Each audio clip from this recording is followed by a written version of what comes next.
Boa noite a todos que chegaram, que eu acabei não vendo. Hoje os capítulos que nos cabem conversar essa noite, fazer reflexão, é os capítulos de número 22 e 23. O primeiro é os que dormem. E aí a gente vai ter agora uma noção com maior amplitude desses espíritos, né, que chegam na espiritualidade nessa condição aí de estar adormecidos, né, que a gente vai essa noite ter uma noção. Eu não sei se tem alguém com o microfone aberto. Eu peço a gentileza, caso a pessoa não precise falar, se dirigir a mim, eu peço por gentileza para desligar o microfone, porque senão fica muito som aqui para mim, tá bom? Vamos lá. Que dorme. Vamos lá? Tem aí os slides que eu sempre deixo para vocês. O André Luiz vai começar as suas primeiras observações com esses espíritos que chegam nas espiritualidades e ficam em estado de sono. Então vamos lá. Mas alguns passos atingimos os pavilhões diferentes que se estendiam em área superior a 3 coisa dessa.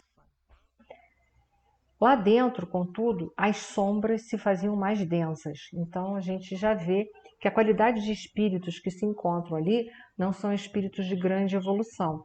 Porque quanto maior é a densidade da matéria no local, quanto menor é a luminosidade, que uma coisa está atrelada à outra, isso significa que os espíritos que lá se encontram não são espíritos muito evoluídos. Consegui distinguir vagamente os quadros interiores, observando que se tratava, ao meu ver, de espaçosas enfermarias com teto sólido, mas semi-abertas ao longo das paredes altas, dando livre passagem. Então, o teto, em alguns lugares, eles tinham uma passagem talvez para ar, para entrar um pouco da psicosfera, da claridade externa, né? Dezenas de operários devotados e operosos seguiam-nos em absoluto silêncio. Olha que interessante. Essa frase ela é muito significativa. Por que ela é muito significativa? Que apesar de toda a condição ruim que a gente possa se encontrar, ainda que esteja adormecido para as verdades espirituais, a misericórdia de Deus nunca desampara a gente. Olha aí a presença dos trabalhadores da seara do bem, velando por aqueles que ali se encontram. Então é nesse sentido que essa frase tem muito valor para todos nós, que a gente nunca está sozinho. Às vezes a gente fica com muita preocupação com aqueles que são entes queridos nossos e que vão para a espiritualidade, desencarnam, e a gente às vezes não sabe, né, se a pessoa desencarnou bem. Então é sempre para a gente lembrar que desencarne que nós venhamos desencarnar de que forma for. O importante a gente não pode esquecer de lembrar que Deus não deixa de olhar por nenhum de nós. E aí continua o texto, né, para aclarar a gente. Com estranheza notei que um dos servidores entregara ao chefe do posto pequenina máquina que Alfredo nos deu a conhecer gentilmente explicando. Este é o nosso aparelho de sinalização luminosa. Estamos no centro dos pavilhões a que se recolhem irmãos ainda adormecidos. Temos aqui presentemente quase 2.000, quer dizer, quase 2.000 espíritos desencarnados só nesse pavilhão, nessa condição. Então, sim, estou gravando sim, obrigada. Oi, Miriam, tomara que você consiga, mas caso você não consiga, a gente está gravando, tá? Então veja só, num pavilhão só desse posto de socorro de Campo da Paz, a gente vai ver que um pavilhão só foi destinado a esses espíritos que ainda estão em estados adormecidos, sem compreensão de que a nossa realidade é a realidade espiritual. Nós somos espíritos eternos, apenas passando um momento aqui na dimensão material. E morrem sem entender isso, e aí fica nesse estado de sono, porque é um estado de fuga. Esse estado de sono aí é um estado de fuga da realidade de ser espiritual que somos. Então vamos mais adiante para a gente pegando. O livro Céu e Inferno, que eu gosto sempre de fazer um paralelo com as obras básicas, porque isso é de suma importância, a gente sabe que... Oi, pode falar. Pode, se eu souber responder. Pode ver, pode sim, Patrícia.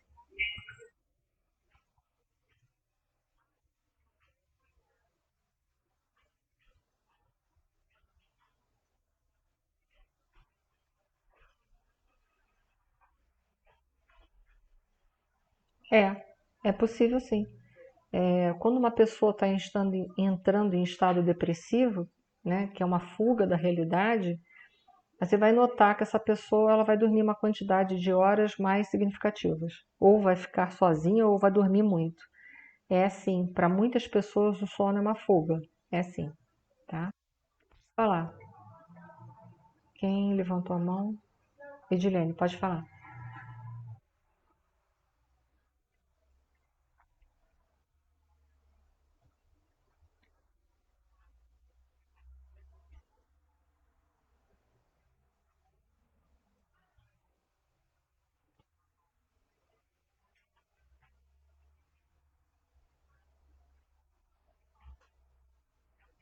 Sim.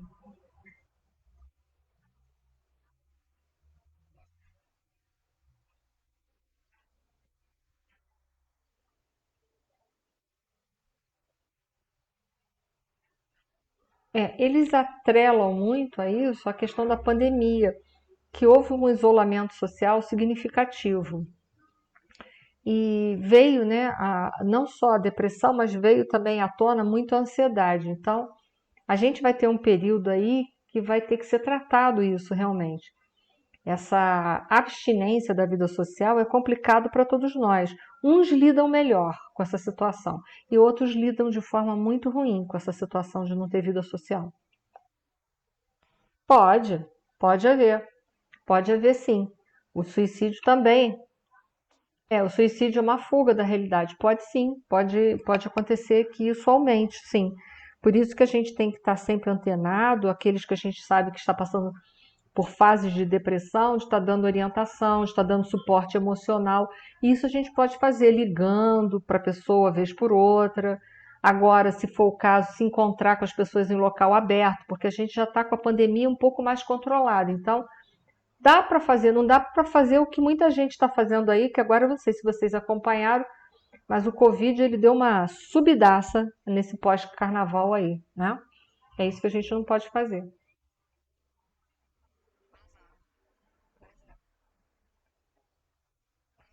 Pode falar, Regina. Sim.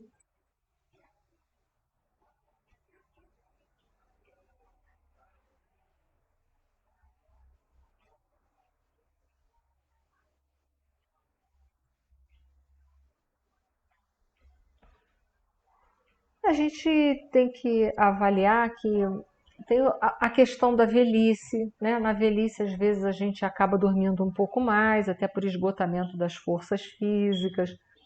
Então a gente não pode generalizar, mas a grande maioria das pessoas que entram nesse processo de dormir mais do que ficar acordado é uma fuga mesmo, né? Na velhice, algumas pessoas tendem a dormir mais, o que outras tendem a dormir menos. A gente vai ver a população de idosos, a gente vai passar por essa realidade. Uns dormem muito demais fora da conta e outros dormem muito pouco. Mas geralmente aquilo, tudo que é excesso, tanto para mais ou para menos, né? A gente tem que observar qual é o fundo disso. Tem alguma fuga relacionada ali, tá?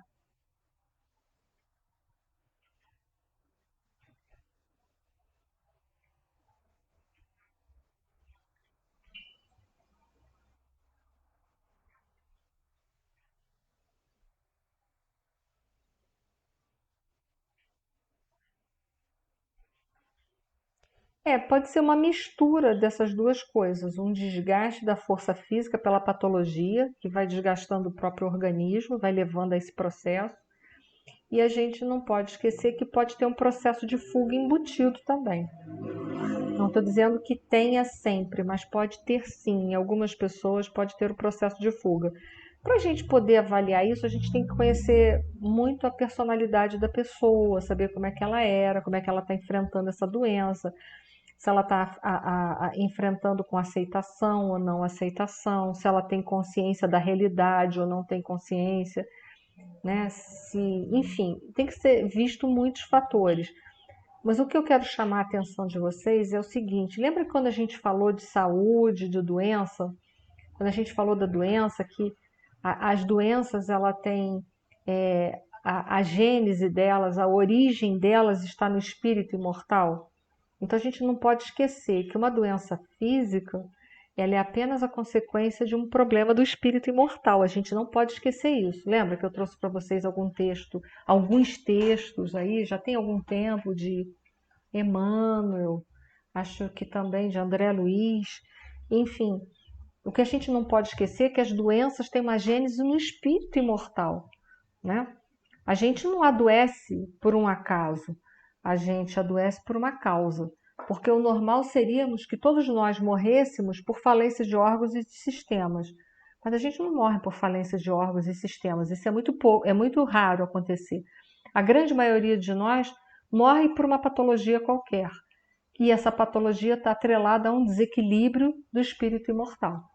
Então é isso que eu quero deixar claro para vocês, que por mais que a gente veja um panorama, como é o caso desses espíritos, por exemplo, que estão nesse pavilhão, eu sei que eles são só espíritos, né? Mas entenda, a doença habita na alma e ela se expressa, ela se externa no corpo físico. Para nós espíritas, isso é dessa forma. Se a gente perguntar para uma pessoa de ciência, ela vai dizer: que bobagem é essa? A doença está no código genético, está lá na matéria, não tem nada a ver. Sim, mas a genética para a doutrina dos espíritos, ela não é causa, ela é efeito. É diferente da ciência, que vai dizer que a genética é causa e efeito. Para a gente não é. A genética é apenas um efeito, não é uma causa. A causa é o espírito imortal. Tá? Não sei se eu consegui responder mais ou menos a sua pergunta. Foi?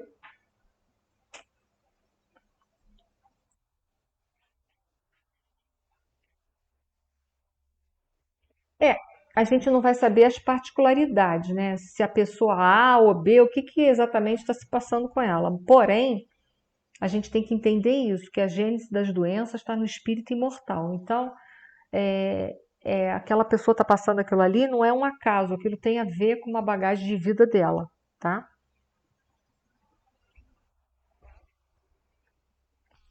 Quando a gente morre, tem a questão do desencarnar.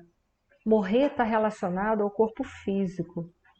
Desencarnar está relacionado ao espírito abandonar, ir deixando para trás o corpo. Esse processo chamado o passamento não é um processo igual para todo mundo, porque morrer vamos todos, mas quanto tempo vai levar o nosso passamento? É uma coisa muito pessoal.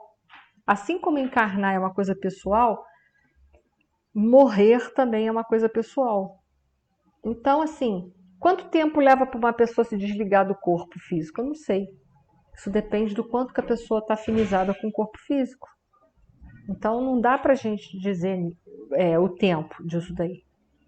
Allan Kardec, no livro Céu e Inferno, vai estar detalhando essa transição, esse desencarne, que tem mais coisas para trás do que esse item 6 aí que eu trouxe, esse trecho do item 6. Mas os espíritos nos informam que durante esse processo do desencarne, há um período, esse período, né, concomitante com o desligamento da matéria, concomitante a um período chamado de perturbação.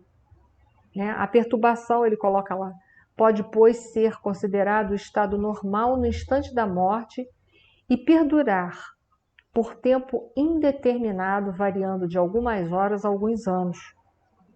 Então, entenda, a perturbação no pós-morte, que é esse estado de inconsciência, que às vezes você volta para as questões da infância, que você faz uma retrospectiva da sua vida, ou que você fica preso em determinados pontos da sua vida, esse período chamado de perturbação, ele pode ser um período breve, durar só o que ele precisa durar, o tempo certo, mas ele pode durar por um tempo indeterminado, que é o que está acontecendo com esses espíritos aí nesses pavilhões. Olha o estado de perturbação deles, eles estão nesse estado, eles já desencarnaram, ou seja, já perderam o vínculo, já houve o desligamento dos vínculos com a matéria, com o corpo físico, eles estão desencarnados, mas eles estão no estado de perturbação, entendeu? Eles não tomaram ainda as rédeas da consciência deles. Eles estão mergulhados nesse processo de regressão ou em algum fato que marcou muito a existência deles, que a gente vai ver mais para frente. Mas eles estão ali nesse período, um período chamado ali por eles de sono, de conturbado. Então veja bem, como esse período de perturbação, só para a gente fazer uma correlação com as obras básicas, como esse período é realmente indeterminado. Porque quanto tempo esses espíritos estão aqui? A gente viu que aqueles espíritos que foram trabalhados no capítulo anterior de Dementados, eles estavam na espiritualidade, ó, botava tempo, né? Ali por volta de quase 100 anos. Então a gente vê aqui quanto tempo vai durar um estado de perturbação. Não sei, pode durar anos, 100 anos, né? Um século ou até mais. Mas que ainda assim Deus não deixa de amparar aquelas criaturas que estão ali. Eu gosto de frisar isso para que a pessoa saiba que ela não está desamparada da bondade divina. É só chamando atenção. Esses espíritos que dormem estão passando por esse estado de perturbação. Olha que coisa, né? O que é o estado de perturbação? Um estado que você ainda não tomou as rédeas da sua consciência. Você não sabe que você morreu.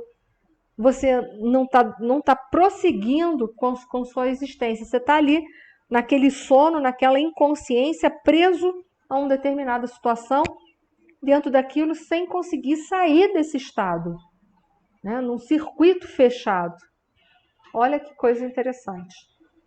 Ok? Para todo mundo?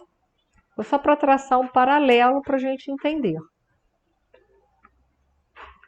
Depois de pequena pausa, aí voltando para a obra de André Luiz. Falou o administrador com firmeza. Iniciemos o trabalho de assistência. Ao primeiro sinal luminoso de Alfredo, acenderam-se numerosas lâmpadas elétricas. E então, dominando a custo a primeira impressão de horror, vi extensas filas de leitos ao rés do chão, quer dizer, próximo, né? Ocupados todos por pessoas mergulhadas em profundo sono, Muitos tinham semblante horrendo. Eram muitos poucos os que traziam as pálpebras cerradas, parecendo tranquilos. Em quase todos, estampavam-se-lhes nos olhos, não sei o que é isso, aparentemente, nos olhos, né, que faltou o ó, aparentemente vitrificados, o extremo pavor e o doloroso desespero da morte. Cadavérica palidez cobriram-lhes a face. Então, a maioria estava nesse estado ainda de perturbação, que Kardec fala, e estavam num sono com pesadelos, porque todos eles estavam com aquele olho esbugalhado, vitrificado, mostrando que estavam, né, desesperados, assustadíssimos. Então, estavam num estado de perturbação bem aflitivo, preso, com toda certeza, a memórias, a situações que eles mesmos promoveram para suas próprias vidas, porque não são vítimas. E se são vítimas de si mesmos e não de ninguém. E aí a gente vai ver mais para frente detalhes do que se passa no mundo interior desses espíritos que dormem. Qual é a qualidade, qual é o tipo de sono que eles têm? Pode falar.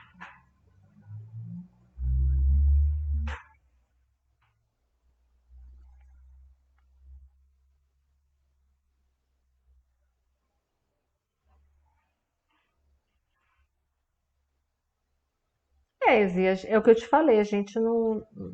Só se a gente visse ou se alguém nos informasse. É uma situação difícil.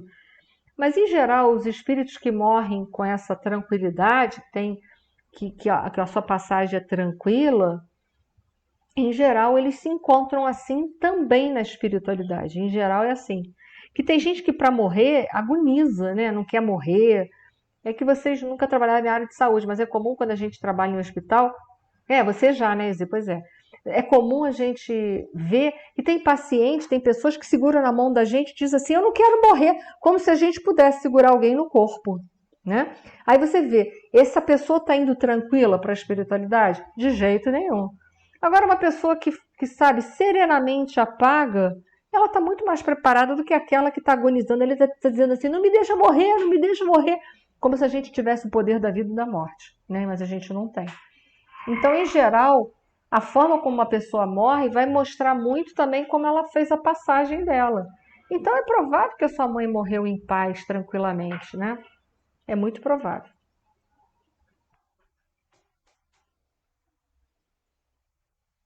Sim,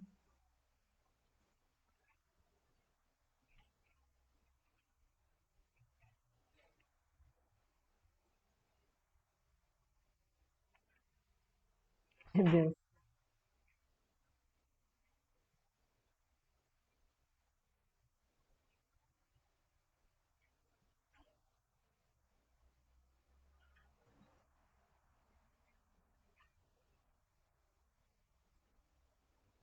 Provavelmente ela foi serenamente, né? Ela partiu de uma forma serena, né? É provável, não podemos afirmar, mas é provável, senão ela teria.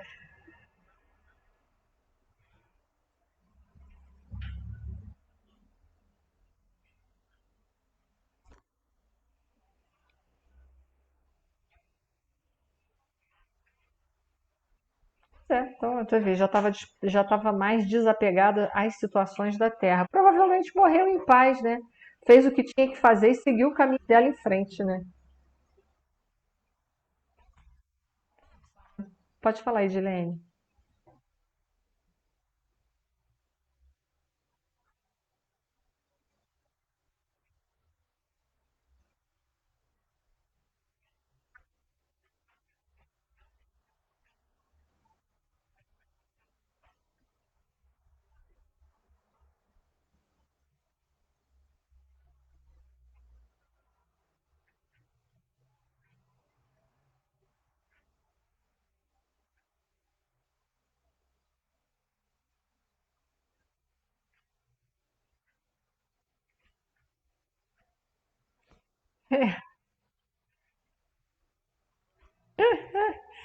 Bom, que bom, né? Que bom.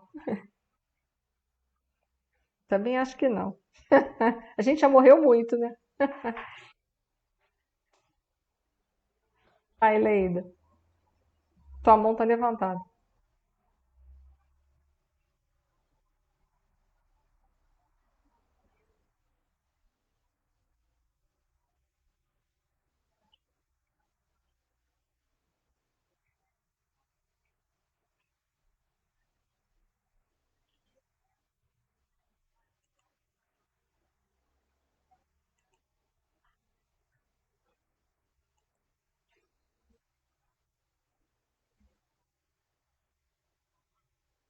Muito boa.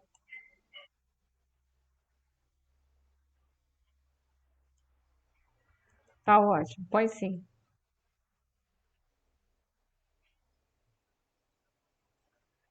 Porque não era hora. Porque não era hora de ir.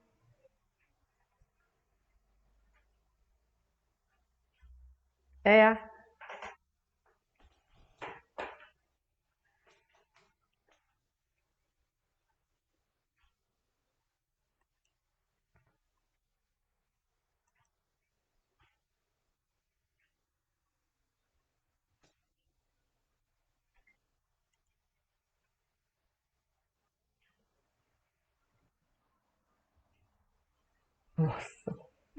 sutil, hein?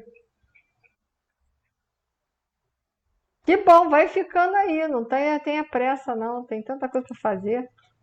Tenha pressa, não tenha.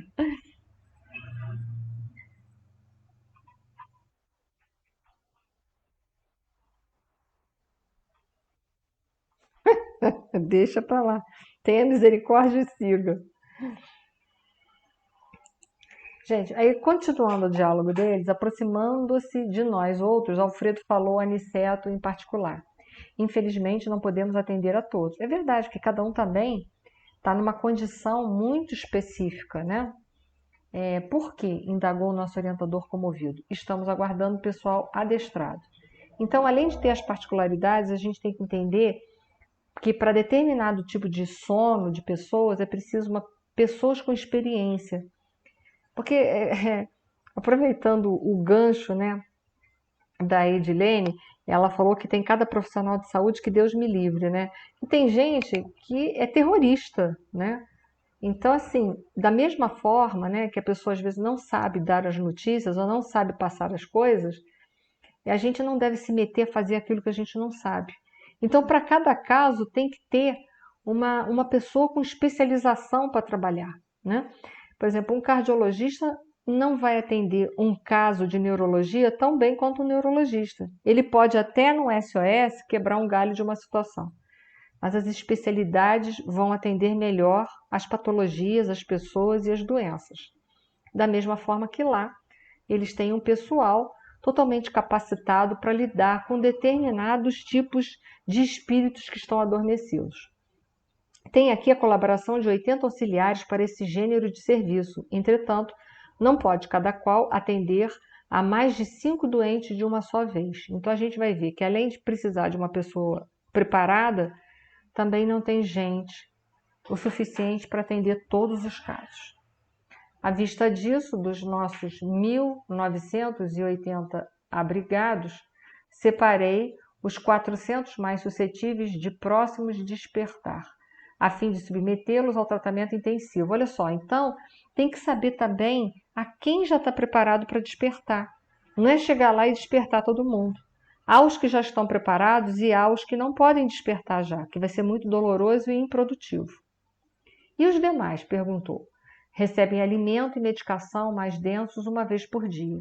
Então lá eles vão receber a medicação, que com certeza eles colocaram aqui são mais densos, o tipo de alimentação, mas ainda assim o mais denso deles é para gente muito frugal, a gente tem que entender, né? Mas eles recebem alimento e medicação. Por quê? Porque eles têm um perispírito, o perispírito é matéria. Então, o perispírito precisa de cuidados específicos para que ele também possa se manter, se reparar por si só, tá bom? Porque para a gente, a doença nasce na alma e ela é jogada para os corpos. No caso da gente encarnado, a doença passa do espírito para o perispírito e do perispírito para o corpo. No caso dos desencarnados, a nossa doença vai passar para o corpo que a gente tem, que é o perispírito. Então é claro que eles precisam ser tratados o que são de fato, tá? Pode falar, Loriana.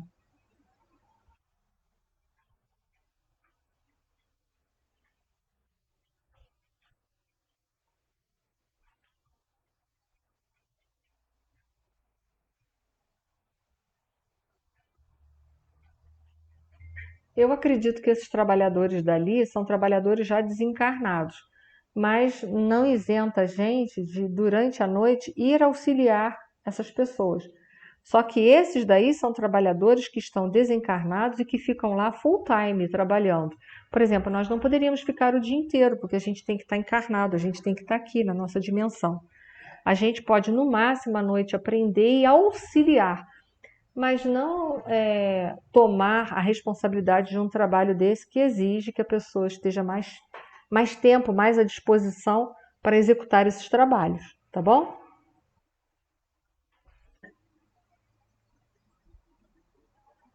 Deixa eu voltar aqui, eu perdi aqui, vamos lá. Sim, André, este sono é verdadeiramente a avançada imagem da morte. Aqui permanecem com a bênção do abrigo alguns milhões de nossos irmãos que ainda dormem. São as criaturas que nunca se entregaram. Aí ele vai falar qual é o tipo de criatura, né? São as criaturas que nunca se entregaram ao bem ativo.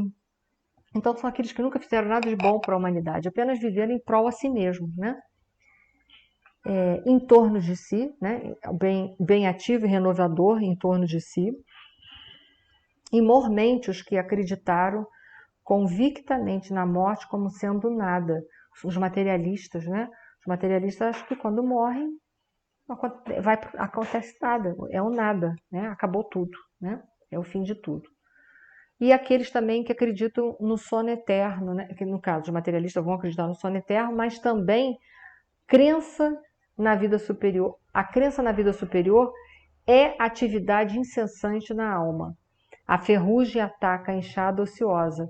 O entorpecimento invade o espírito vazio de ideal criador. Ou seja, todos aqueles que não se entregaram a uma busca de um conhecimento da vida espiritual, porque somos espíritos, não se empenharam para viver essa realidade, é claro que a pessoa, quando desencarnar, os valores dela são totalmente materialistas. O que elas vão levar para o lado de lá? Só esses valores que a traço ferrugem corrompe. Então, entram nesse sono letárgico e ficam lá durante muito tempo, até poderem serem despertados e não se sentirem chocados com as crenças que alimentaram durante toda uma vida. Então, são aqueles, né, que não fizeram nada de bom aqui na Terra, só viveram para a sua própria vida, e aqueles que acreditam que nós somos esse corpo e que quando morremos, acabou, é um nada. Temos a certeza, porém, de que muitos se negaram ao contato da fé, absolutamente por indiferença criminosa aos desígnios do Eterno Pai. Muitas pessoas não querem saber de vida religiosa porque a vida religiosa as obrigariam a determinadas mudanças na sua vida. Então, muita gente não se envolve com religião nenhuma porque muita gente também não quer saber de mudança nenhuma.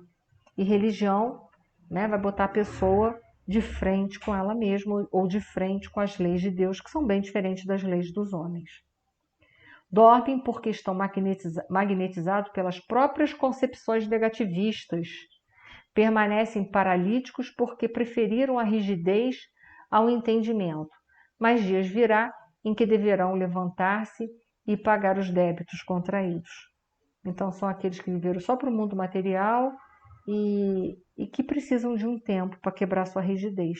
Não é fácil quebrar uma crença, uma opinião de uma hora para outra. A gente sabe disso. Quantas coisas a gente tem dentro de nós que é difícil a gente quebrar os nossos paradigmas, as nossas crenças, que são muito limitantes, né? Nós temos crenças limitantes dentro de nós. E que não é fácil quebrar essas crenças, não, são bem difíceis. Eis porque considero sofredores. Primeiramente, demoram no sono em que acreditaram, mais tarde acordam. Porém, a maioria não pode fugir à enfermidade e à perturbação, como acontece aos irmãos dementados que vimos ainda há pouco, né? Então, assim, estão lá nesse sono, né? Estão na fuga, mas vão ter que acordar. Não vai ter jeito. Vai chegar uma hora que eles vão sair dessa letargia e vão ter que enfrentar a sua vida, querendo ou não querendo, tá? Vamos seguir. Notei então que Alfredo começou a mover o aparelho de sinalização para emitir as ordens de serviço. Cada sinal determinava operação diferente. Então, né, aquela luminosidade, a cada tipo de luminosidade, por exemplo, provavelmente dizia um tipo de serviço que precisava ser executado naquele momento. Vi os servidores do posto distribuírem pequenas porções de alimento, líquido e medicação bucal em profundo silêncio. Então, provavelmente cada sinalização era alguma coisa, medicamento, depois a outra era alimentação, enfim, né? Tinha uma ordem específica. Em seguida, forneceram reduzidas quantidades de água efluviada, que é a nossa água fluídica, aos infelizes, com exceção, porém, de muitos que pareciam preparados a receber tão somente caldo e remédio. 2/3 dos 400 abrigados em tratamento receberam passes magnéticos. Vejam, nem todos receberam passe magnético. Por quê? Porque não podiam ser despertados, não podiam sofrer a menor influência porque não suportariam. Alguns poucos receberam aplicações do sopro curador. Então a gente vê, o sopro curador então ainda foi em menor quantidade. Se eles não podiam receber o passe magnético porque não estavam preparados, seriam refratários àquele passe magnético. Poucos, né? Nem o passe magnético não podia, menos ainda o sopro curador. Eles não suportariam, eles seriam refratários. Ok? Para ver como a gente é rígido até para receber ajuda na espiritualidade, né? Até para dar ajuda tem que saber como ajudar e até para receber, para a gente aprender a receber, a gente tem que quebrar muito do nosso orgulho, muito das nossas crenças para a gente poder absorver toda a ajuda da espiritualidade. Então a gente vai vendo um panorama que receber auxílio, saber como recebê-lo, como acolher, são coisas difíceis. É difícil alguém para dar, né? Que a gente permita essa recepção, e é difícil a gente acolher essa ajuda que a gente está recebendo. Então, como a gente é difícil para ser ajudado, né? Como a gente bota empecilhos para as pessoas para sermos ajudados. Pode falar, foi quem que está aqui que levantou a mão? Oi, Márcia, pode falar.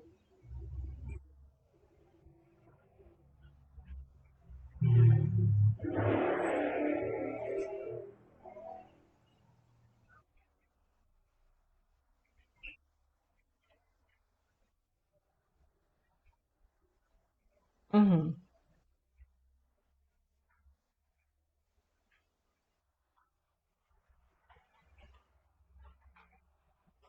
Que merece e que se permite receber também, sabe? Porque às vezes a gente até merece receber mais, mas a gente não acredita nisso, então a gente se torna refratário, né?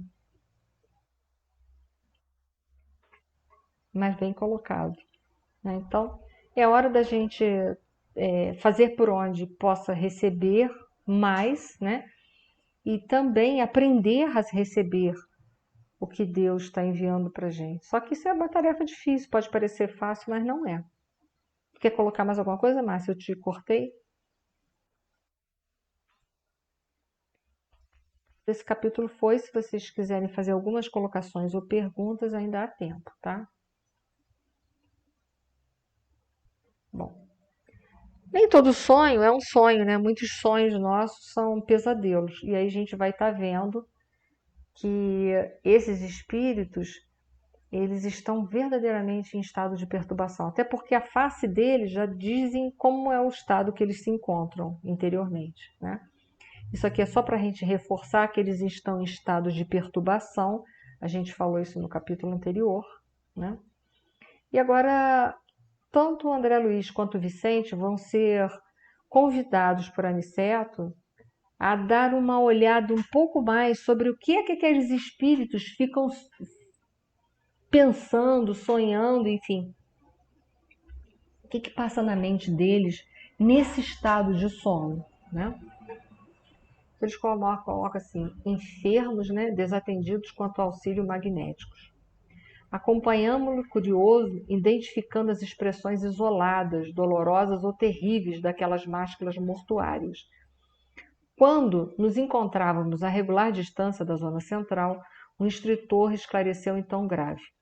Desejaria conhecer, né, ele fez o esclarecimento, desejaria conhecer a extensão dos benefícios colhidos por vocês no gabinete do auxílio magnético às percepções. Lembra que Vicente e André Luiz, antes deles descerem para Campos da Paz, eles receberam um auxílio magnético para que o campo da percepção espiritual deles se abrissem, para que só que depois eles poderem fazer viagem em direção à crosta da Terra? Então veja bem, agora o que a Aniceto quer ver? Vamos ver o quanto que vocês conseguiram, se permitiram abrir das suas percepções perispirituais, né, para que vocês possam captar, possam ver a realidade que se passa dentro das mentes dos espíritos, principalmente dessa categoria. Então a Aniceto quis dar uma olhada nisso, para ajudar eficientemente aos nossos amigos encarnados. Quer dizer, ele quer saber quanto que a percepção foi aberta para que pudesse ajudar de forma eficiente aos que estavam, né, aos amigos encarnados que eles iam visitar na crosta. Lembra que a finalidade deles terem saído de nosso lar era caminhar na direção da crosta, mas em decorrência dos problemas que estavam acontecendo na guerra, lembra? Estou revivando a memória de vocês. Eles foram aconselhados a ficar um pouco mais de tempo em Campo da Paz, até que eles pudessem pegar o carro e seguir em viagem. Então agora o Aniceto quer ver o quanto que eles abriram a percepção, vai aproveitar aqueles espíritos ali para ver o quanto que eles vão poder ajudar os encarnados. E ele fala assim, para ajudar eficientemente aos nossos amigos encarnados, é necessário saibamos ver com clareza e precisão. Ali aquele quadrinho foi só para lembrar as propriedades que existem no perispírito, para que vocês não esquecessem. Ali o que aumentaram neles? A sensibilidade global e a magnética. né? Que é a capacidade de percepção das coisas ao redor que se passam. Uma dessas coisas ao redor que se passa é a projeção que se faz daquilo que se passa pela mente, que é chamado da ideoplastia, que é o que eles vão conseguir ver. Então, ali agora eles vão ser testados para saber o quanto que essas percepções abriram. Porque quando a gente pensa, a gente plasma aquilo que pensa, né? A mente é matéria e os pensamentos são matérias. O André Luiz fala sobre isso. Então, aquilo que eu estou pensando, que eu estou alimentando, é plasmado na minha mente o tempo todo, que é matéria.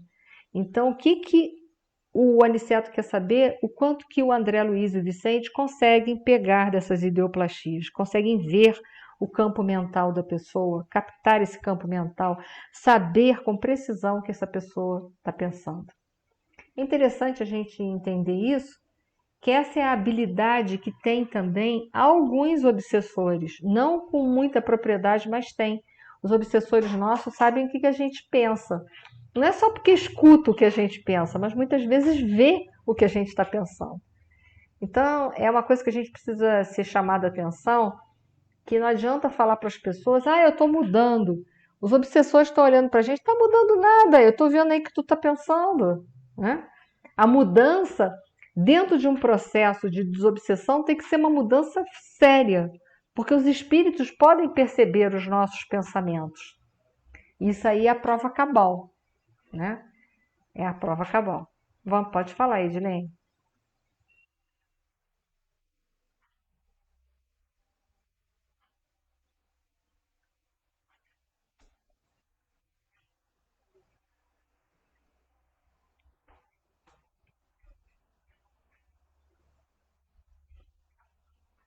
Com clareza, pode.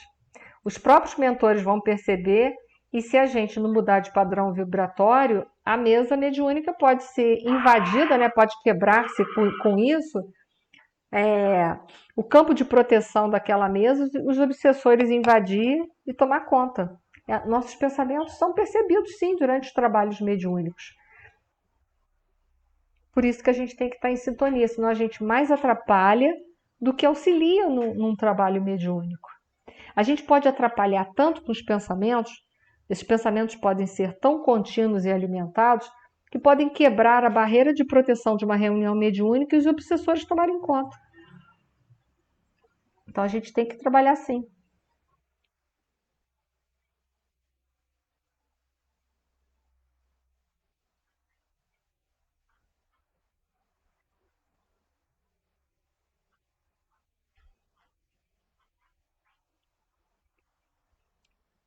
Ela tem que oferecer, para trabalhar com a mediunidade, um mínimo de equilíbrio possível. Porque vida de paz aqui na Terra, no mundo de provas e expiações, ninguém tem. Mas a gente tem que ter um mínimo de equilíbrio para trabalhar numa mesa mediúnica. Sem esse mínimo de equilíbrio, não se deve pensar em atuar em mesa mediúnica. Né? Por exemplo, se você tem vícios, por exemplo, vício da bebida, vício do fumo, vício de falar mal dos outros, e isso é uma coisa muito ostensiva em você, né? Eu digo você, qualquer um de nós, né? É bom que a gente primeiro trabalhe essas coisas para depois ir para a mesa mediúnica. Não é bom ir para a mesa mediúnica e contar que a espiritualidade vai segurar as nossas irresponsabilidades, não. Porque eles vão segurar até um certo ponto. Depois a gente vai pagar o preço das nossas irresponsabilidades.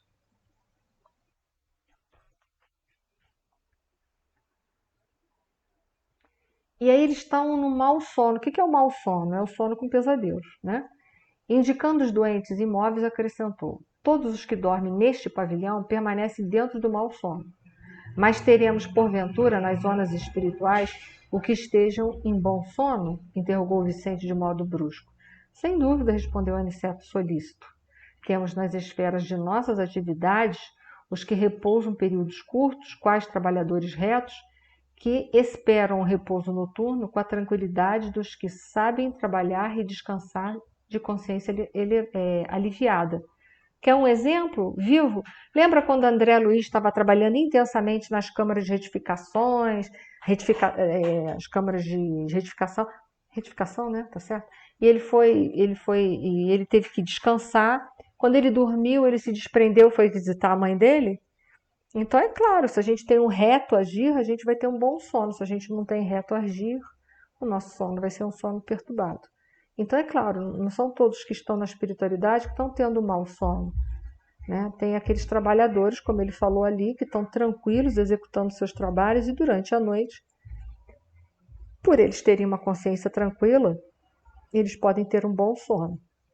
Já aqueles que têm a consciência maculada por infrações às leis de Deus, né, por nunca terem se interessados pelas leis de Deus, ou terem negado as leis de Deus, ou terem vivido só para si próprios, eles têm a consciência maculada. Automaticamente vão ter o quê? Mau sono. Ok? Vamos lá.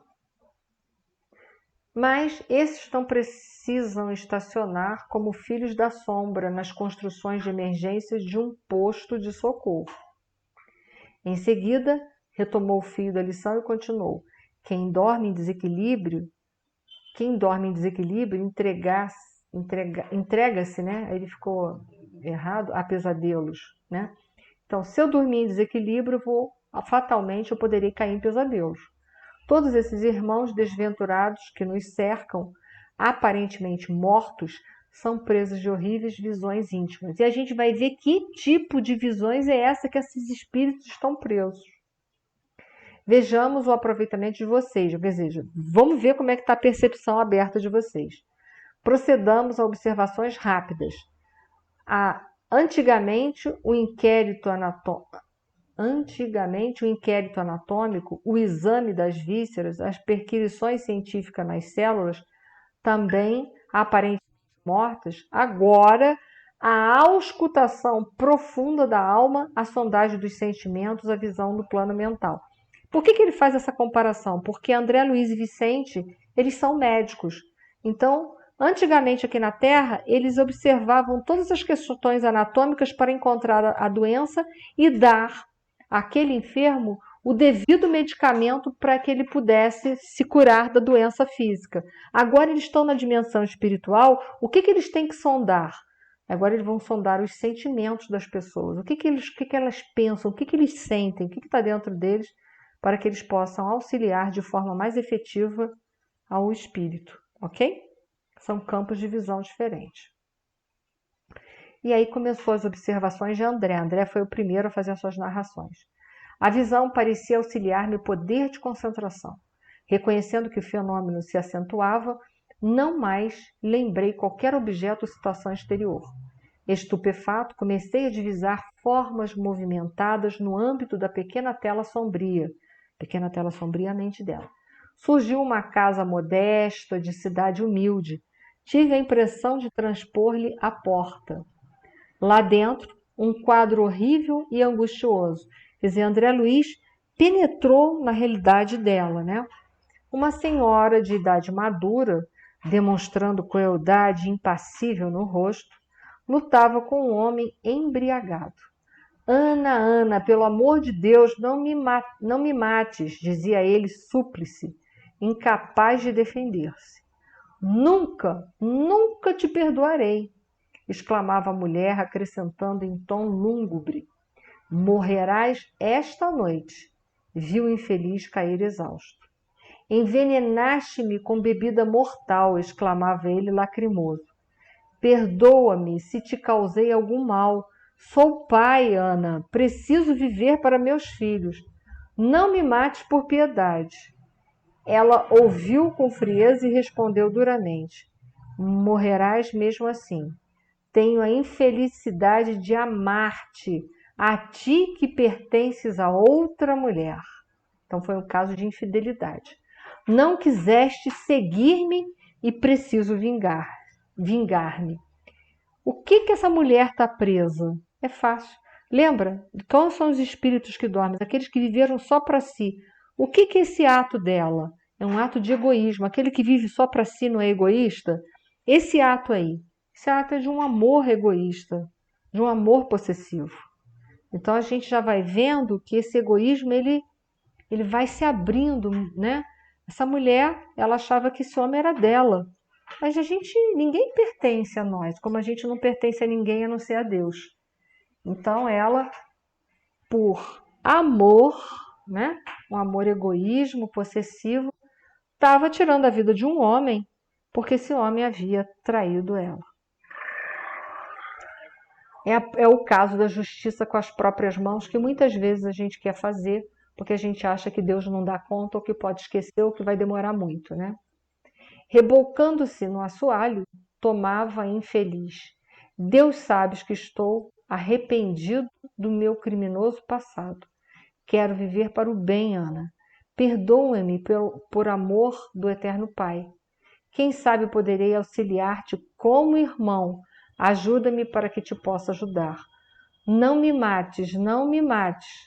A mulher, porém, como se tivesse a maldade agravada ao ouvir a expressão da virtude, tomou de um pesado martelo e exclamou: Deus não existe, morrerá infames. Né? Então, além dela ser uma pessoa muito egoísta, ela ainda não acreditava em Deus, em nada disso. Né? Por ela estar tão magoada, ela achava que tudo aquilo que ela estava passando, né, um orgulho tão ferido, ela acreditava que nem Deus não existisse. Pode falar, Patrícia.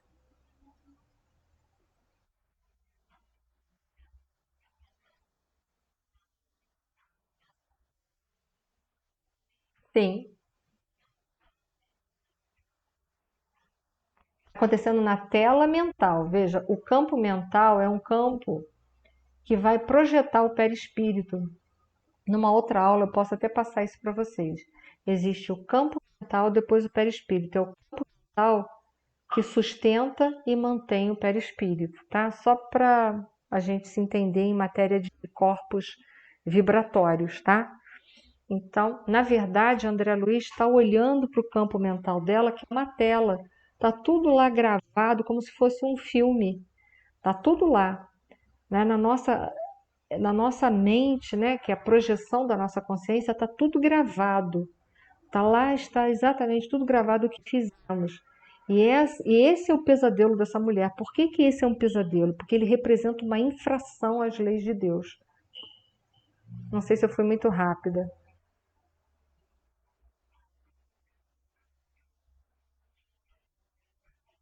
Vai.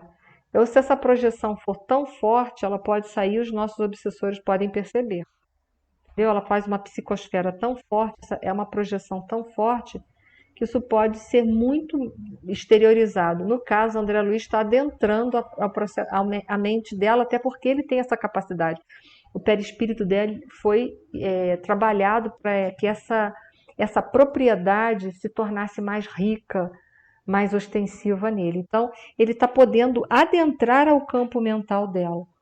Mas em qualidade dos obsessores, a gente apenas projeta isso para fora e eles conseguem ver como se fosse naqueles quadrinhos de revista, quadrinho, não tem? É como se fosse uma coisa assim, uma coisa, que coisa, né?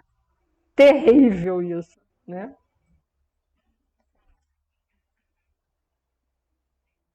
Ah,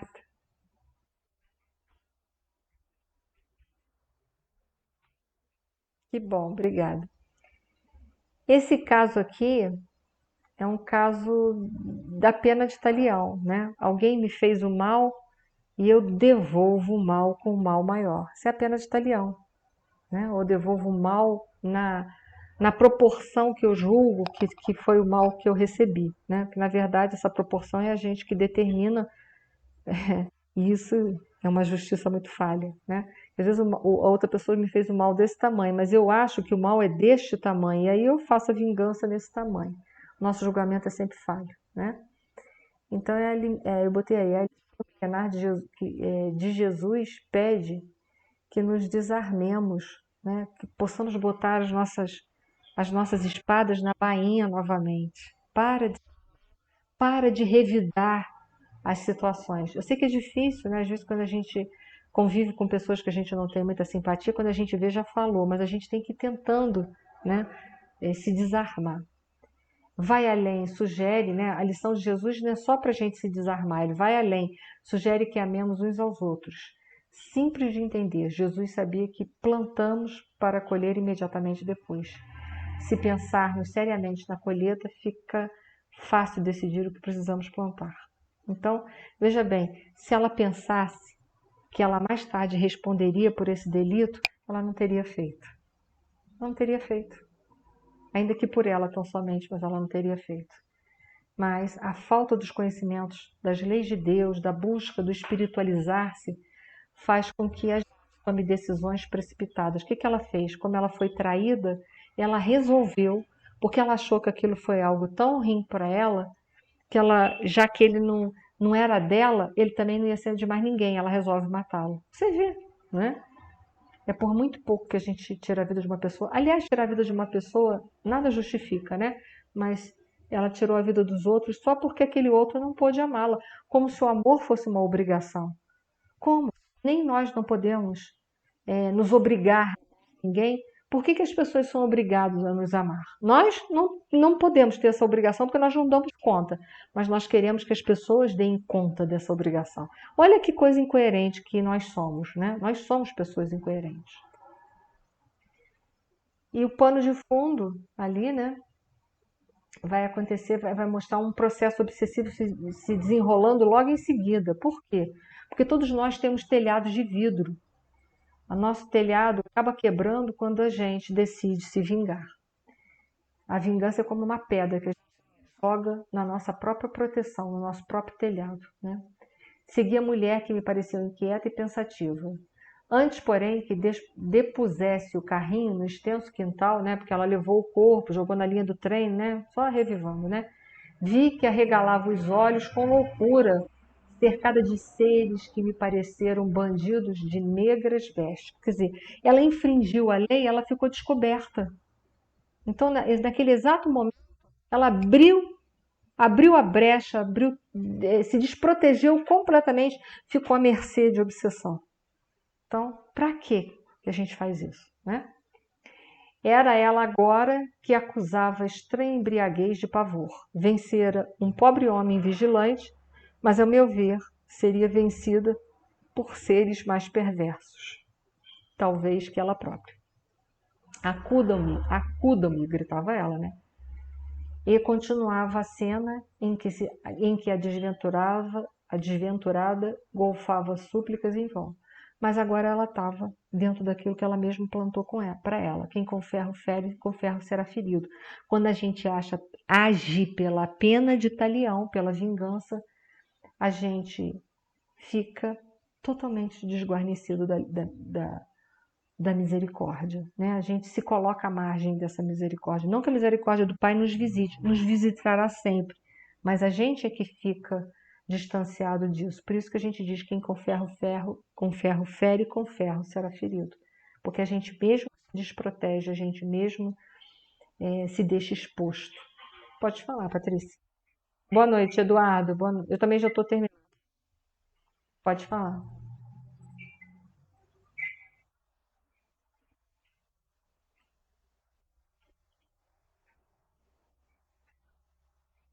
Isso aí, isso aí.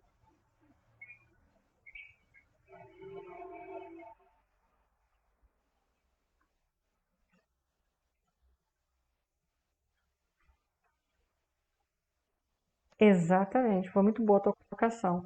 Até então estava tudo em controle, mas na hora que a gente infringiu a lei, pronto, a porteira se abre, né? Não, e aí não segura mais, o boi passa, né? Isso aqui é só para lembrar a definição de obsessão, que é a ação persistente de um espírito mau, só há obsessão entre os espíritos imperfeitos. O dia que deixarmos de ser os espíritos imperfeitos, a gente nem obsidia, nem é obsidiado, né?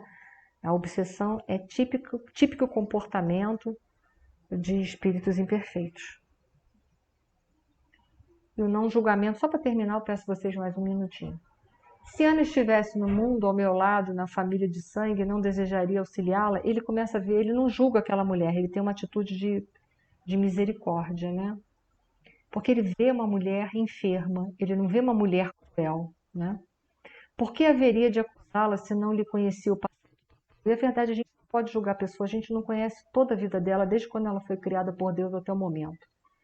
Ter-lhe-iam dado a educação na infância, a bênção do lar, a segurança de um afeto sem manchas? Às vezes ela não teve tudo isso, é o que reforçou o mal nela, né? Quem sabe viera de longe, como pedra incompreendida rolando nos abismos do sofrimento. Que laços a uniriam à vítima, igualmente digna de piedade fraternal? Como teria começado o drama doloroso? Não sabia, enxergava somente a pobre mulher rodeada de sombras agressivas, implorando socorro. Ignorava como ajudá-la, mas recordei que Ana era minha irmã, filha do mesmo pai, irmã que adoecera no caminho comum, sem que eu pudesse, pelo menos por agora, indagar a causa. Procurava comigo mesmo algum meio de auxiliá-la quando alguém me chamou de súbito, né? E aí Aniceto termina com essa frase que eu achei de suma importância. A dívida em toda parte anda com os seus devedores. Então, entenda uma coisa, eu posso sair daqui, eu estou com uma dívida aqui. Se eu sair daqui, eu for para o outro lado do planeta Terra, lá no Japão, por exemplo, ou na China, com 24 horas de fuso horário de diferença, a minha dívida vai andar atrás de mim, porque o que é meu não vai para o vizinho. Então, a gente precisa compreender que o que a gente faz, a gente tem que responder. Hoje, amanhã ou depois, mas a gente vai responder, não tem jeito. Em algum momento, Márcia. Então é melhor pensar e não fazer do que fazer e depois se arrepender por séculos, né? É a dica. Bom, amigos, era isso. Se vocês tiverem alguma dúvida, ou vocês podem passar para o meu privado, ou pode tirar na outra aula, tá bom? Nós vamos terminar aqui. Eu vou fazer a prece final para gente, tá? Senhor Deus, Jesus, Mestre querido, bondosos amigos espirituais que nos protegem e guiam, nossos mentores espirituais, aos nossos espíritos familiares que também sempre velam por nós, a nossa gratidão por tanto amor, por tanta misericórdia. Rogamos essa noite por todos os obsessores e obsidiados, que a luz terna do teu amor possa envolvê-los de força, fé e coragem, para que o amor possa sair de semente e brotar como uma árvore forte, tenra, para abrigar a tantas outras vidas e, ao mesmo tempo, produzir flores e frutos. Gratidão, Senhor, pelos ensinamentos da doutrina dos Espíritos, pelos ensinamentos do nosso Mestre Jesus, e que tua paz e teu amor continuem entre todos nós, hoje, agora e para sempre. Gratidão a todos, uma noite de paz